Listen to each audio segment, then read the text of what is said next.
Hello दोस्तों, नमस्कार। स्वागत है आप सभी का educational study one YouTube channel पे। तो देखिए, रेलवे ग्रुप डी एग्जाम 2022 आपके सेकंड फेज के एग्जाम कंटिन्यू चल रहे हैं। आज आपके 29 अगस्त का सेकंड शिफ्ट का एग्जाम खत्म हो चुका है। तो 29 अगस्त सेकंड शिफ्ट एग्जाम में जो ऑल 45 क्वेश्चन पूछे गए हैं GK, science plus current affair से रिलेटेड, उन सभी क्वेश्चनों का बिल्कुल 100% सही और सटीक उत्तर के साथ संपूर्ण एग्जाम एनालिसिस मैं आपके लिए लेके आ चुका हूँ। तो जिनका भी 29 अगस्त सेकंड शिफ्ट में एग्जाम था, सभी साथी वीडियो में ध्यान से अंत तक बने रहिएगा। आपको अपनी सब शिफ्ट के सभी क्वेश्चनों का राइट आंसर इसी वीडियो के माध्यम से पता लग जाएगी। रिवीजन के लिए पीडीएफ फाइल भी आपको हमारे टेलीग्राम चैनल पर मिल जाएगी, लिंक वीडियो के डिस्क्रिप्शन बॉक्स में गिवन होगा। तो चलिए दोस्तों, सेकंड शिफ्ट को अपने शुरू करते हैं। तो सेकंड शिफ्ट का पहला क्वेश्चन आपसे पूछा गया, राज्यसभा में राष्ट्रपति द्वारा कितने सदस्य मनोनीत किए जाते हैं। तो राज्यसभा में राष्ट्रपति के द्वारा जो 12 सदस्य है वो मनोनीत किए जाते हैं। तो 12 आपका बिल्कुल राइट आंसर रहेगा। ठीक है दोस्तों, इसके अलावा मैं आपको बता दूं, राज्यसभा के बारे में अनुच्छेद 80 में बताया गया है कि राज्यसभा एक स्थायी निकाय और विघटन के अधीन नहीं है। इसकी अधिकतम जो संख्या है वो कितनी हो सकती है, 250 हो सकती है। वर्तमान राज्यसभा की कुल सदस्यता 245 है। हालांकि हर दूसरे साल 1/3 इसके जो सदस्य है वो सेवानिवृत्त हो जाते हैं। अगला क्वेश्चन पूछा गया, आईपीएल 2022 में कितनी टीमें खेली थी। तो आईपीएल 2022 में 10 टीमें खेली थी। 2 नई टीमें जोड़ी गई थी इस बार, कौन कौन सी, गुजरात टाइटंस और लखनऊ सुपर जायंट्स। और आईपीएल 2022 का जो खिताब है वो गुजरात टाइटंस की टीम के द्वारा जीता गया। बढ़ते हैं अगले क्वेश्चन की ओर। नेक्स्ट क्वेश्चन आपसे पूछा गया, भारतीय संविधान में मौलिक कर्तव्य कहाँ से लिया गया था। तो भारतीय संविधान में जो मौलिक कर्तव्य है उसे रूस से लिया गया। तो रूस इस क्वेश्चन का बिल्कुल राइट आंसर रहेगा। 42वें संविधान संशोधन अधिनियम 1976 के द्वारा मौलिक कर्तव्य को क्या है, जोड़ा गया था। अगला क्वेश्चन है, उससे पहले मैं आपको बता दूं, भारतीय संविधान में मौलिक जो अधिकार है वो संयुक्त राज्य अमेरिका यानी कि यूएसए के संविधान से लिया गया है। यह भी वेरी इंपॉर्टेंट फैक्ट्स है, नेक्स्ट शिफ्ट के एग्जाम में डेफिनेटली पूछा जाएगा। अगला क्वेश्चन है कि महिलाओं में होने वाला जो मासिक धर्म चक्र है उसे क्या कहते हैं। तो देखिए, महिलाओं में होने वाले मासिक धर्म चक्र को माहवारी, रजोधर्म, मेंस्ट्रुअल साइकिल या एमसी और पीरियड्स के नाम से जाना जाता है। महिलाओं के शरीर में हार्मोन में होने वाले बदलाव की वजह से गर्भाशय से रक्त और अंदरूनी हिस्से से होने वाले स्त्राव को मासिक धर्म कहते हैं। मासिक धर्म सबको एक ही उम्र में नहीं होता है। ठीक है, तो ये आपका बिल्कुल राइट आंसर रहेगा। इनमें से जो भी आपको ऑप्शन में दिया गया होगा वो आपको क्या है, करेक्ट करना होगा। अगला क्वेश्चन पूछा गया, भारतीय दंड संहिता 1860 की धारा 124A किससे संबंधित है। तो ये राजद्रोह कानून से संबंधित है। तो राजद्रोह कानून आपका राइट आंसर रहेगा। अगला क्वेश्चन पूछा गया, महात्मा गांधी जी की पुण्यतिथि पर प्रधानमंत्री द्वारा कहां पर श्रद्धांजलि दिया जाता है। तो प्रधानमंत्री के द्वारा राजघाट पर श्रद्धांजलि दी जाती है। ठीक है, तो राजघाट इस क्वेश्चन का राइट आंसर रहेगा। अगला क्वेश्चन पूछा गया, लेड नाइट्रेट की पोटेशियम आयोडाइड की अभिक्रिया से क्या उत्पाद बनता है। तो ये बनता है लेड आयोडाइड व पोटेशियम नाइट्रेट, और यह एक द्विविस्थापन अभिक्रिया। ठीक है, देखिए दोस्तों, लेड नाइट्रेट यानी कि PbNO3 की होल्टवाइज की जब अभिक्रिया कराई जाती है पोटेशियम आयोडाइड से 2Kl से, तब 2KNO3 प्लस PbL2 का निर्माण होता है, और ये क्या एक द्विविस्थापन अभिक्रिया है। अगला क्वेश्चन पूछा गया, राष्ट्रीय ग्रामीण विकास और पंचायती राज संस्थान का मुख्यालय कहाँ है। तो इसका जो मुख्यालय है वो हैदराबाद में स्थित है। उसके अलावा भारत में पंचायती राज विभाग का मुख्यालय कहाँ पे स्थित है। तो इसका मुख्यालय आपके दिल्ली में स्थित है। देखिए दोस्तों, ये राष्ट्रीय ग्रामीण विकास और पंचायती राज संस्थान का मुख्यालय है या फिर भारत में पंचायती राज विभाग का मुख्यालय है, इन दोनों में से कोई एक क्वेश्चन पूछा गया था। आप कमेंट करके बताइएगा कि दोनों में से कौन सा एग्जैक्ट क्वेश्चन पूछा गया था। अगला क्वेश्चन पूछा गया, वर्तमान में प्रधानमंत्री के मुख्य आर्थिक सलाहकार कौन है। तो ये संजीव सान्याल है। ठीक है, तो संजीव सान्याल इस क्वेश्चन का राइट आंसर रहेगा। और मई 2022 में पीएम नरेंद्र मोदी के नए सलाहकार के पद पर किसे नियुक्त किया गया है, तरुण कपूर को। और अक्टूबर 2021 तक कौन थे, तो ये अमित खरे थे। ठीक है, तो ये बात आपको ध्यान में रखनी है। और इन दोनों में से भी एक क्वेश्चन एग्जैक्ट पूछा गया था, थोड़ा कन्फ्यूजन आप कमेंट करके बताइएगा कि दोनों में से एग्जैक्ट कौन सा क्वेश्चन पूछा गया था। इसके अलावा जो डॉक्टर वी अनंत नागेश्वरन है वो वर्तमान में क्या है, भारत के मुख्य आर्थिक सलाहकार हैं। अगला क्वेश्चन पूछा गया, उत्तल लेंस के लिए वस्तु को 2f1 एंड f1 के बीच रखने पर प्रतिबिंब कैसा बनेगा? तो वास्तविक, उल्टा, वह वस्तु से बड़ा, वह 2f2 से दूर निर्मित। ठीक है, तो ये आपका बिल्कुल राइट आंसर रहेगा।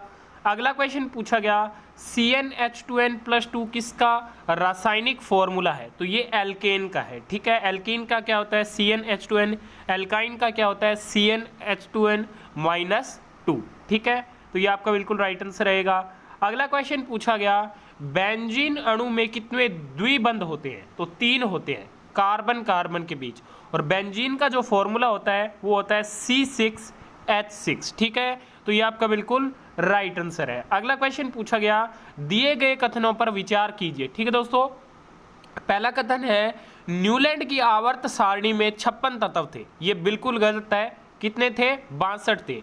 तत्व अपने से 8वें तत्व के साथ गुणों में समानता रखता था। ठीक है, ये क्या है? दूसरा कथन सही है और पहला कथन क्या है? गलत है। ठीक है, तो ये आपका बिल्कुल राइट आंसर था। अगला क्वेश्चन पूछा गया कि निम्नलिखित में से किसके उत्सर्जी उत्पाद में यूरिक अम्ल होता है? तो देखिए दोस्तों, जो यूरिक अम्ल है वो सरीसृप, चिड़िया और कीड़े के उत्सर्जी उत्पाद में होता है। अमोनिया जलीय जीव के होता है और यूरिया किस में होता है? स्तनधारी में होता है। अगला क्वेश्चन पूछा गया, विद्युत का प्रतिरोधकता सबसे अधिक किस में होता है? तो विद्युत की जो प्रतिरोधकता है वो सबसे अधिक किस में होती है? ऑप्शन दिए गए थे, चांदी, तांबा, लोहा और नाइक्रोम। तो विद्युत की जो प्रतिरोधकता सबसे ज़्यादा होगी वो नाइक्रोम में होगी। तो नाइक्रोम इस क्वेश्चन का आपका बिल्कुल राइट आंसर रहेगा। अगला क्वेश्चन आपसे पूछा गया, जनवरी 2022 में ओडिशा ओपन बैडमिंटन टूर्नामेंट में सबसे कम उम्र में सुपर 100 जीतने वाली खिलाड़ी कौन बनी है? तो ये बनी है उन्नति हुड्डा, जो कि हरियाणा से है, और इसमें पुरुष एकल का जो खिताब है वो किरण जॉर्ज के द्वारा जीता गया है। अगला क्वेश्चन पूछा गया, शीशम, साल, सागौन के वृक्ष किस प्रकार के वनों में मिलते हैं? तो ये आर्द्र पर्णपाती वन में मिलते हैं, और आर्द्र पर्णपाती वन कहाँ पे होते हैं? जहाँ 100 से 200 सेंटीमीटर की वर्षा होती है। ये वन उत्तरी पूर्वी राज्यों और हिमालय के गिरिपथ, पश्चिमी घाट के पूर्वी ढालों और उड़ीसा में पाए जाते हैं। मुख्य वृक्ष कौन कौन से? इनमें सागवान, साल, शीशम, बहुआ, आंवला और कुसुम। अगला क्वेश्चन पूछा गया, पौधों की जड़ों में ऑक्सीजन कहाँ से प्राप्त की जाती है? तो पौधों की जड़ों में जो ऑक्सीजन है वो स्टोमेटा यानी कि रंध्र के द्वारा मुख्यतः प्राप्त की जाती है। श्वसन की क्रिया के द्वारा स्टोमेटा ऑक्सीजन व कार्बन डाइऑक्साइड का आदान प्रदान करते हैं, जबकि वाष्पोत्सर्जन की क्रिया के द्वारा पेड़ पौधों में उपस्थित अतिरिक्त पानी को जल वाष्प के रूप में वातावरण में मुक्त करते हैं। और विशेष बात यह है कि पेड़ पौधों की पत्तियों में सबसे अधिक मात्रा में स्टोमेटा पाए जाते हैं। अगला क्वेश्चन पूछा गया, डुब्रा किसकी सहायक नदी है? तो ये शोक नदी की क्या है? सहायक नदी है। अगला क्वेश्चन पूछा गया, 8 ओम व 16 ओम के प्रतिरोध के श्रेणी क्रम में 6 वोल्ट की बैटरी के साथ जुड़े हैं, तो 1 सेकंड में उत्पन्न ऊर्जा क्या होगी? तो यहाँ पे जो टोटल रेजिस्टेंस हो जाएगा श्रेणी क्रम वो कितना हो जाएगा?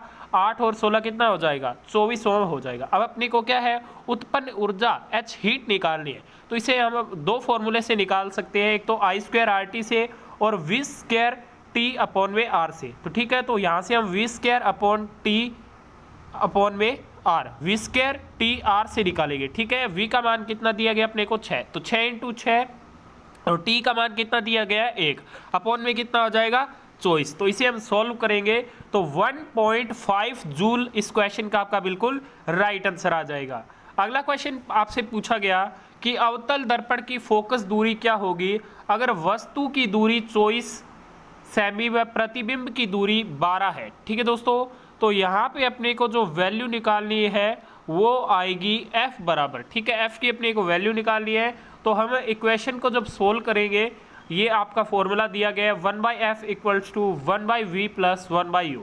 तो यहाँ पे लास्ट में अपना जो आंसर रहेगा वो रहेगा -8 सेमी। ठीक है, तो ये इस क्वेश्चन का आपका बिल्कुल राइट आंसर रहेगा। अगला क्वेश्चन आपसे पूछा गया, कुंभ की नगरी किसे कहा जाता है? तो कुंभ की जो नगरी है वो नासिक को कहा जाता है। तो नासिक इस क्वेश्चन का बिल्कुल राइट आंसर रहेगा।